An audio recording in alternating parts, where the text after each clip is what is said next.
Hey guys, what's up? So, you're going to notice in this particular video, it's obviously going to be a voiceover, and you're going to be seeing footage of me cutting. Unlike many other voiceovers that I've done before, my words aren't going to necessarily match exactly what you're going to see on the screen, but you are going to find what you see on the screen relevant. So, if need be, go ahead and rewind, and you'll know why I'm saying that, but what you're seeing on the screen is pretty much what I am planning on talking about here, and that's why I cut the way I do when I'm doing cutting practice, and when you sometimes see me doing sword reviews and such. This video I've been wanting to do for a bit. I've been wanting to do this for a while now. What else is new? I mean, I always have like things in my head, that I've been wanting to put out, but it keeps staying on the back burner. But this has been a video I've been wanting to make ever since last year when I went, up north to visit Scholar and when I went up to visit him and his mate before they went, to the east. And we did that video where we were cutting, doing all this testing with swords and cutting up, tatami mats and stuff. And I remember when I was looking at the raw footage, because he had shown me the raw footage before he finalized the video, that I was kind of concerned with the way I was cutting. One, because I think I'm okay, but I don't think I'm that great. And yet I realized that when people saw me cutting on there, I realized I was, the one, I guess, representative of Chinese sword arts on his channel. And considering how huge his channel is, I didn't want people who may have been seeing Chinese weapons used for the first time to think, oh, well, that's how it's done, in terms of, oh, that's a high level of, how it's done, or also like this is typically how it's done. I didn't want people getting that impression because, one, I feel that my skills are mediocre, and two, because there actually isn't any living tradition for cutting up targets with Chinese swords. And that's the main reason why I'm kind of doing this now, to kind of explain that and explain why I, cut up targets in the way that I do it. Because you may notice there are other people who, who are in the Chinese martial arts who may do some test cutting with swords. And you may notice that they won't necessarily move the same way that I do or go about it the same way that I do. So I just thought, for the, people watching who might be curious, I thought I would give an explanation. So, first off, as I just said, there is no living tradition of cutting up targets with Chinese swords. I'm not saying that this wasn't done in the past. In fact, like Scott Rodell, who's like the patron saint of Chinese weapon arts, like sword, of Jianfa, I should call it, sword skills. He's pretty much helped to like bring sword fighting, like Chinese sword fighting, to the modern day age, and he's got good seminars, and he really knows what he's talking about. And he really, has helped to kind of get people to start cutting at it. He's not the only one. There's been some other people, but he's like the one name I think of. He did some research and saw that, in the past there, were, examples of, or I guess, there was word as written documentation of Chinese martial artists setting up grass targets and chopping those things up and cutting those things up. But nothing from that period has really survived to the present day, and they never really made it a systematic thing, like say, like Japanese sword arts, where there's obviously a living tradition of cutting up tatami mats as part of the tradition of training, and like there's like a cultural aspect of it. Like even to this day, like you go to any kung fu school, and I guarantee you're not really going to find any curriculum of cutting up targets. Or if they are doing it, then this must be a very recent thing. Hell, it's hard enough finding a Chinese martial arts school that teaches weapons in a practical way. Most of the time they teach weapons, they're not even teaching you basics. They'll just show you a form, and you look pretty with the form, and you probably got some really cool spin moves or flourishes or flips or whatever the hell. The more contemporary wushu-wise the school is, the more flamboyant the form is going to be. But as far as practically fighting with the weapons, well, that's harder to find. And while such schools do exist, and you may even find schools that might actually teach sparring with the weapons, like I'm thinking of any of Adam Hsu's schools, or any teachers who are trained under him, open up their own schools. They have weapon sparring. Or like if I'm going to make a plug, the International Wudang Academy in Seattle, they are, you know, big on sword sparring. Like they actually have like classes every week where they expect you to put on gear and spar with the swords. But no place I've really seen, as far as I can tell, except for, again, maybe Scott Rodell, actually has a curriculum where they're actually cutting up targets. In fact, most of the time when you're seeing people cutting stuff up, they're borrowing from Japanese traditions. Because they were the only ones, as far as I can tell, that have kept such a tradition of cutting targets up alive. They've even made, you know, they even have like tournaments based on how well you can cut.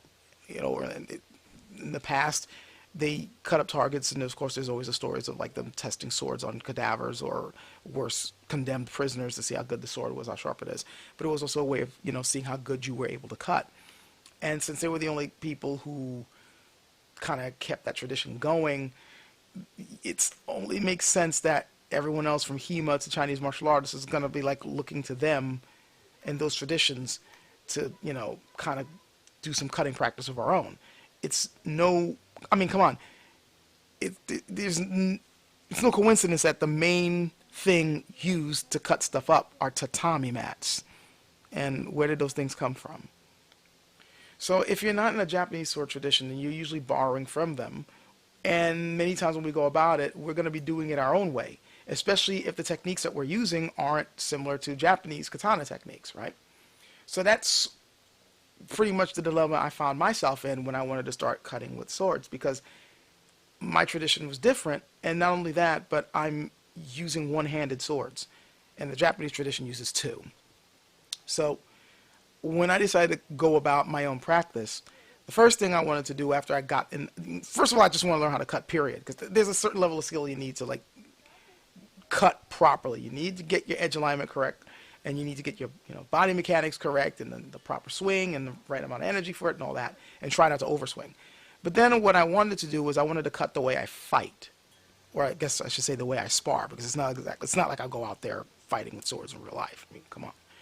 But when I'm doing the cutting, I want to try to at least use techniques that I know I'd be using if I was sparring with someone. So I try to implement the footwork that I would be using, or I would be like implementing certain defensive movements before or after I make my swing. And I try not to overswing, because of course overswing is going to get you killed, or hit in the case of sparring. And I try to do things so that, you know, the muscle memory will be similar, whether I'm cutting up, you know, a bottle, or if I'm lucky, it's a tatami mat, or if I'm hacking away at a person, which, well, let's just hope I don't have to use a sword in real life against somebody. But at least in sparring, I want the techniques to all be the same. So that's one of the things that you may see about the way I move. And some people, had even under the skull video, when they saw me cutting, some people are talking about, he seems to just kind of whip through the target. And it's because I want to be able to employ my attack very quickly, but at the same time quickly recover in case I miss.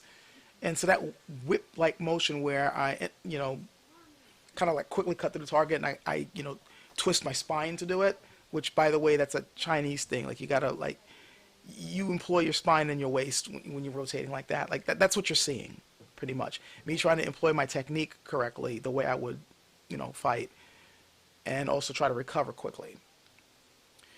Something else that I really should bring up about when I'm cutting is that cutting with the Dian is difficult. I mean, it's difficult at first to cut with just about any weapon, because cutting, again, is a skill. It's not like you just swing and that's it. I've seen people with a really good sharpened katana have that katana bounce back off of a tatami mat because they just didn't have the skill for it. There's a level of skill you need. But with a one-handed sword, especially with a Dian or straight sword, it's even more difficult. And the reason why is because, well, for one thing, the Dian is a cut and thrust sword.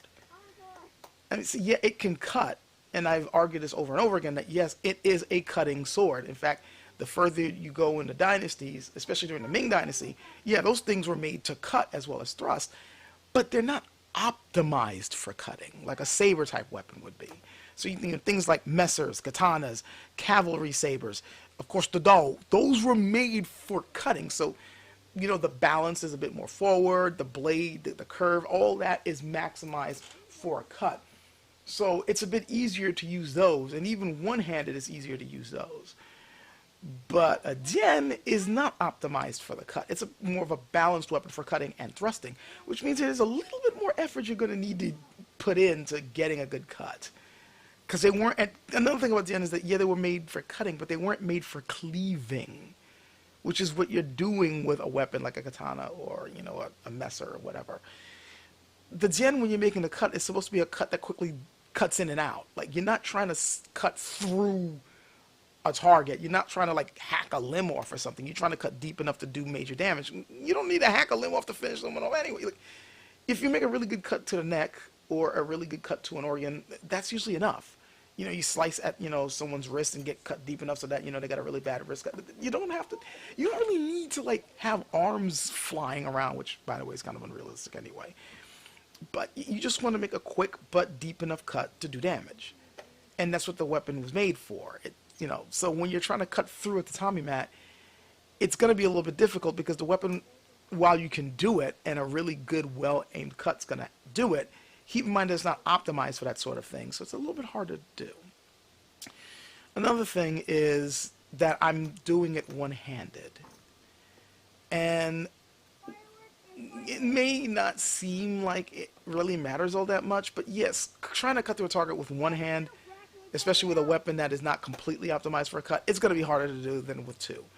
Because for one thing, with two hands, obviously you're going to have more strength, right? Because you got now two arms. They'll keep in mind your body's supposed to be delivering the blow more than your arms, but the arms still do some work. And having two is obviously going to be better at efficiently using the power generated by the body to cut through than just one hand, right? This should be obvious. The other thing, however, is that two hands is a more stable platform to keep the sword in when you're swinging with it.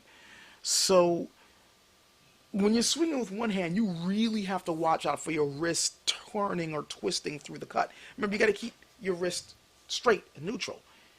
If you twist, that's a bad cut, and it can really get bad to the point where, like, sometimes it won't cut all the way through. With two hands, it's easier to make sure your wrists stay stable when you're making that cut. With one, it's a little trickier, and I found myself many times, like, cutting through a target and my wrist twisted at the wrong time, like, damn it. Whereas with two, it's easier. I think even Skull can attest to that. His two-handed technique is really, really good, but one hand's a little bit trickier. So keeping these things in mind, these are the things that I have to deal with when I'm trying to cut bottles or targets, as you can see me doing. And these are all the factors that I try to deal with, you know, try to work out or work with or, you know, work through when I'm cutting. So if you happen to see, like, for instance, me doing something that you find a little atypical, or you might notice me kind of clumsily mess up a one-handed swing or something, keep these things in mind. Like, this is the reason why I cut the way I do, whether you want to, why does he cut so poorly? Or why does he cut so differently? Then these are the reasons why. I hope you found this interesting, and hope you got something from it. And as usual, I'll catch you guys later.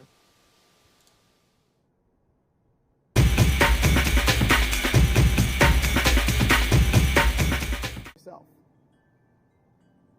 Remember the mechanics I taught you. Not bad. Was that good? It looks like it was a decent cut. Nah. It rolled. Oh well.